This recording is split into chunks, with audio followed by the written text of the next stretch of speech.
If you're new to the channel, make sure you hit the subscribe button to keep up to date with all my latest videos. Hi guys, welcome to Life with Gaz. It's been blowing hard and now it's just died off. So I've come down here to 5 Bar Gate and I'm going to throw a couple of rods out there and fingers crossed we're going to see some fish today.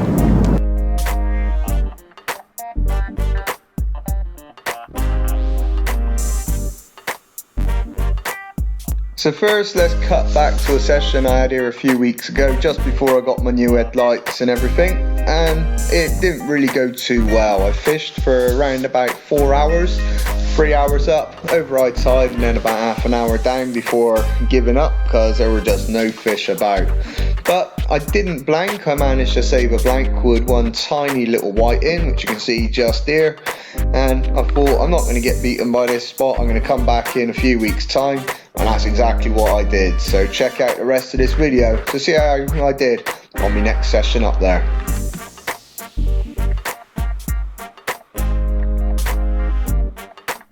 Walking up there, I had a quick look up and down the beach and I stopped a bit sooner than I thought I was going to. I thought I was going to go right up the other end, but you can see that nice big hole down in front of me and that looked like it might produce a fish or two.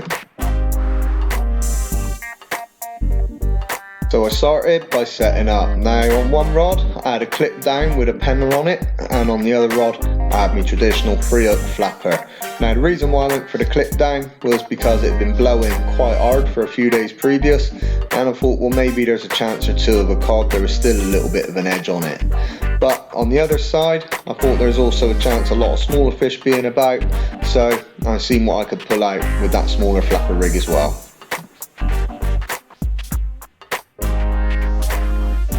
Now when it came to casting early on in this session, as you can see here, I took one of them, this is the one with the pennel on, and I cast that as far out as I could by crossing the gully and sending it out beyond those second set of breakers.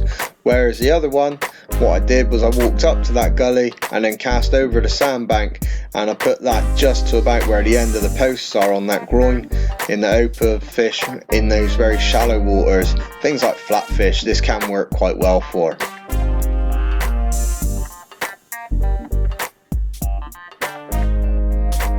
But in the first hour of this session, as that tide was filling up in all these channels and gullies around here, all I done was pulled in weed, and by pulling in weed I mean I pulled in loads of it.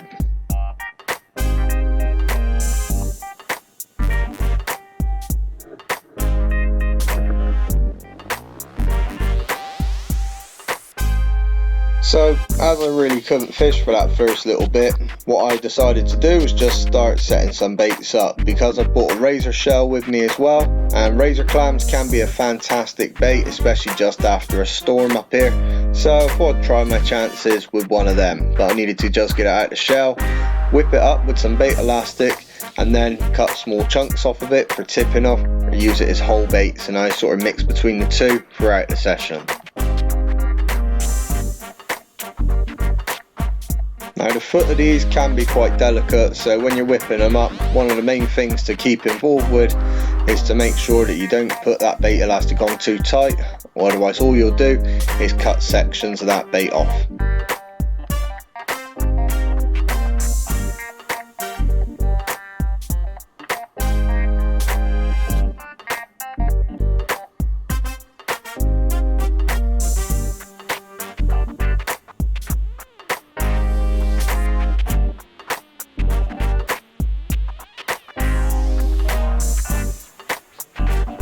You can see here, when I'm whipping these razor shells up, I'm not shy with the bait elastic. They do take quite a lot to hold the bait together.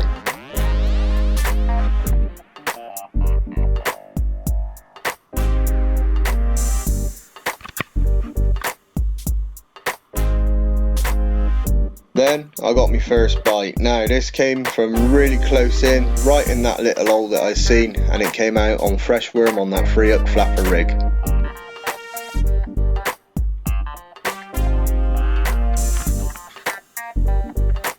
There he is, a really nice little coloured 5-bearded rocklin.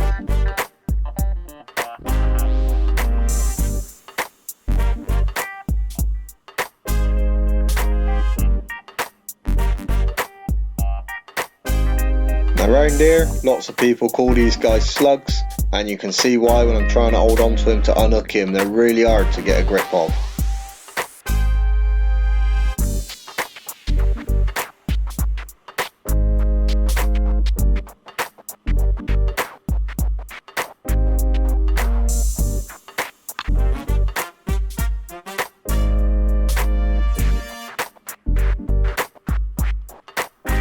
After a quick look, I sent him back to the sea. Now as I was fishing out in this little gully just in front of me, I was fishing 2 worm on the top, razor shell on the bottom. And I carried on doing this for about another 15 minutes before this fish decided to take the razor shell on the bottom hook.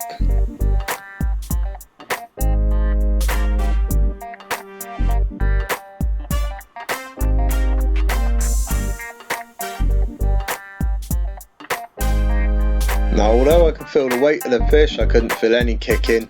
This fish just dragged along the bottom, and that's typical sometimes of fish like flounder, and that's exactly what this guy turned out to be.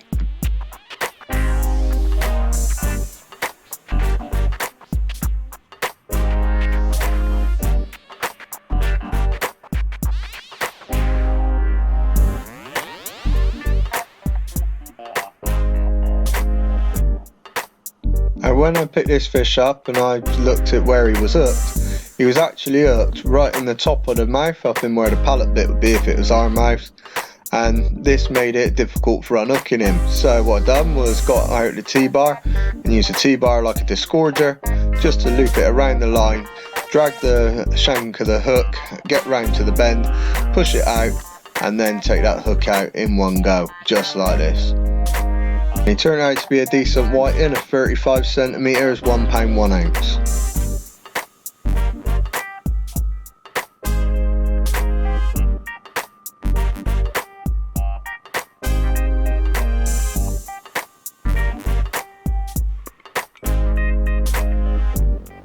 And then I started picking up bites out at distance.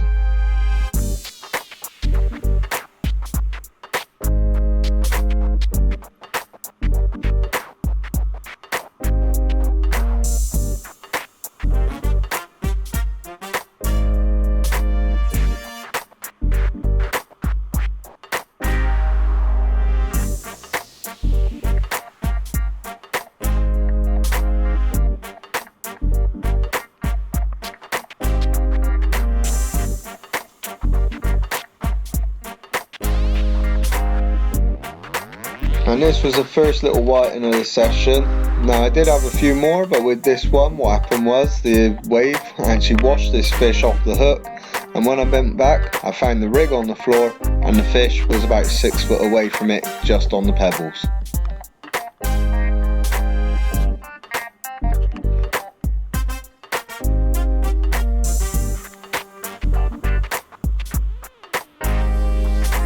At this point in the session, on that longer rod with the clip down rig on it, I started tipping off with little bits of razor shell like you can see just there that I'm casting out.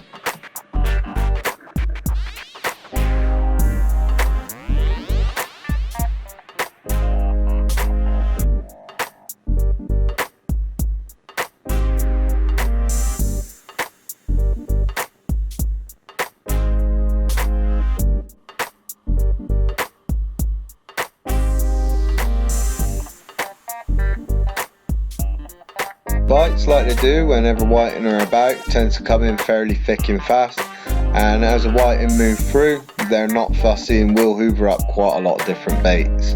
But something I have noticed is that if you get whiting bites at the start of a session and they suddenly go quiet, then the bigger, more predatory fish like cod tend to move in, whereas if the whitings stay there all the time, then the cod very rarely make an appearance.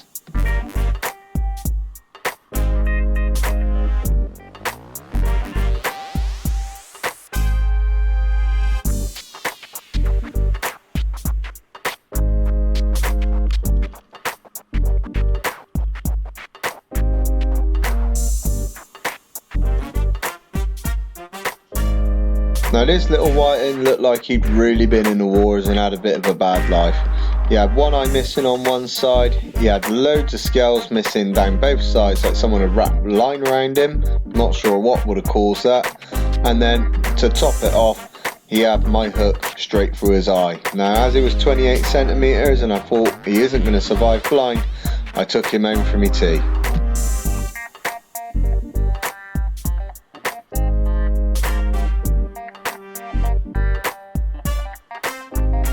And now the bites were really starting to come on, and at this point I had to choose which rod to strike into, because more often than not both rods would give a little knock at about the same time. But then again, I had decided that I was getting more bites at further distance and was casting both rods to almost the same distance each time.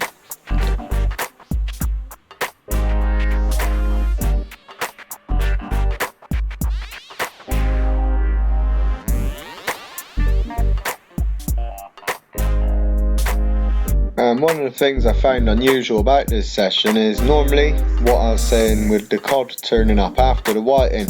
Normally the whiting are there very early in the tide and then start to go quiet, whereas today the whiting actually turned up around the high water mark, a little bit either side, which to me is a little bit different to what I'm used to.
And there's another reasonable sized whiting, so another one who's coming in with me.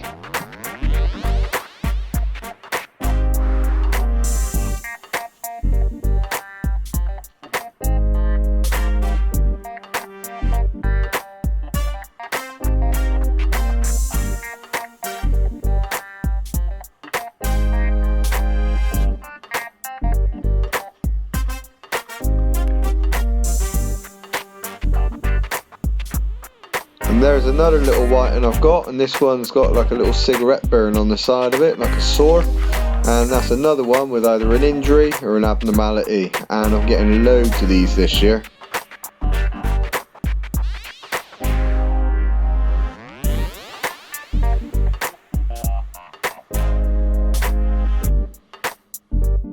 Now something you'll see a lot, especially if you're fishing near somewhere which has got a harbour, is that ships will go out on the falling tide. So whenever you see these, then it's generally a pretty good indication that the tide's turned, and that's why the ships are moving, because they're going to burn less fuel doing so. But this can also bring the fish back onto the bite if they've gone slack over high water.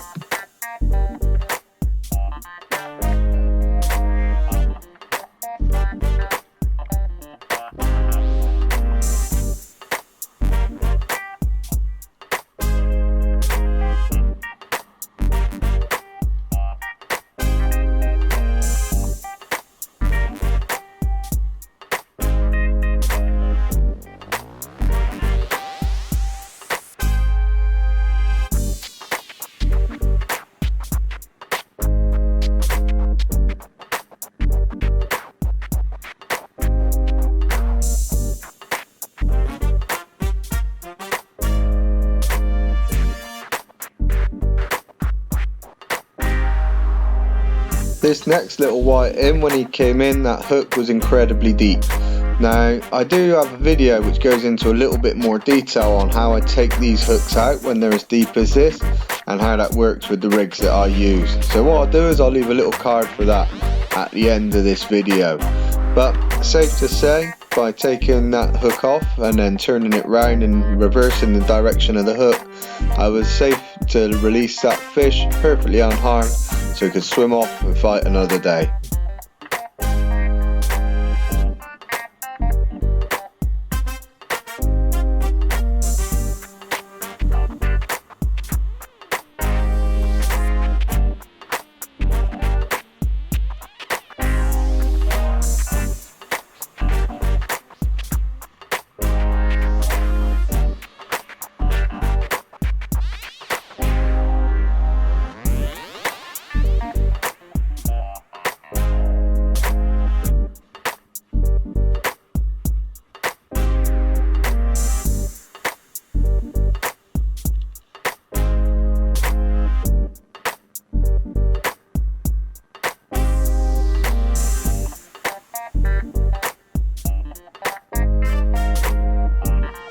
And there you have the final fish and also the fourth species of the session. This little fish had been taken on that black worm on a 2-0 hook, and it turned out to be a dab about the size of the palm of my hand. Safe to say, this guy was unhooked and released and swam off to see another day as well.